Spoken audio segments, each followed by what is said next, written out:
What's up mga idol? Eto na nga pala yung ika-26 na araw natin sa pag-grind kay Obsidia. Trio tagapayo nga pala kami dito at kasama ko nga dito yung Novaria tapos yung Suyo. Tropa ko nga yung Suyo tapos pinsan ko naman yung Novaria. At syempre dito nga katapat natin sa lane ay si Brody. Tatry nga namin dito mabigyan kasi pulahan na nga siya. Tagti-teleport na nga siya dyan kaya trinay natin mapasok. Kaso nga lang nahuli ng dating yung Suyo namin kaya di na namin siya nabigyan. At dito nga nag-iisa ata yung Brody kaya uultihan na natin siya. Di na nga siya makakatakas dito kasi nga tatlo nga kami at umulti pa nga dito yung Sechan pero huli na nga ang lahat. Bumack up na nga din dito yung mga kampi niya. Pumasok nga dito mag-isa yung Balmond at mabibigyan nga siya dyan.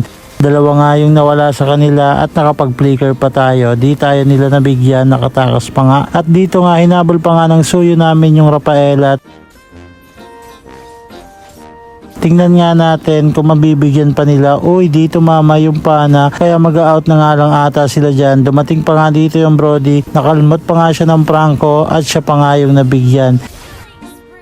At lumabas na nga dito yung first turtle of the game ata to. At syempre pestuhan na. Tamang ingat nga lang tayo dito kasi di naman tayo pwedeng pumasok. Kasi baka mastan lang tayo ng Brody or maultihan tayo ng Rafaela. At nabigyan nga namin dito yung Rafaela. Sumunod naman dito yung Balmond. Dalawa nga yung nawala sa kanila. At kasama pa nga doon yung turtle. Plus 3 nga. Naging 3 nga yung nawala sa kanila. Nanalo nga kami doon sa laban na yon. Brody nga dito, mahuhook ng Franco, wala siyang kawala kasi naultihan pa nga natin siya. Talagang di ka na makakawala.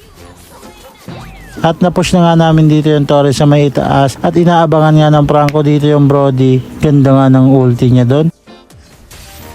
Susunod pa nga namin dito mabibigyan yung Sechan. Ganda naman ng hook ng Franco doon. Dumating nga dito yung Balmond para tumulong pero di niya na tayo mabibigyan kasi mag-out na tayo doon kasi mahirap na kung magmamaasim pa tayo. At napush na nga dito na mga kalaban yung Torre natin sa may itaas pero mabibigyan na nga dyan yung Brody. Susunod pa nga dito yung Rafaela at naultihan pa nga dito natin yung Balmond kaya sunod siyang mamamaalap pero wala tayong makukuhang kill doon kasi na-KS nga ng Novaria. KS pa no. Dito nga nagpupush yung Chu. Tinututok natin yung ulti natin kaso nga lang puro lang tayo tutok kaya tayo pa yung nabigyan. Nasipa tayo ng harap-harapan at Suyo nga dito itatry na habulin yung Chu kaso nga lang di niya napinilit kasi dumating na doon yung Balmond. At nakuha na nga namin dito yung second lord of the game at syempre mag-aantay muna tayo ng tamang pagkakataon para matapos yung game. Kukuha nga muna tayo dito ng orange buff.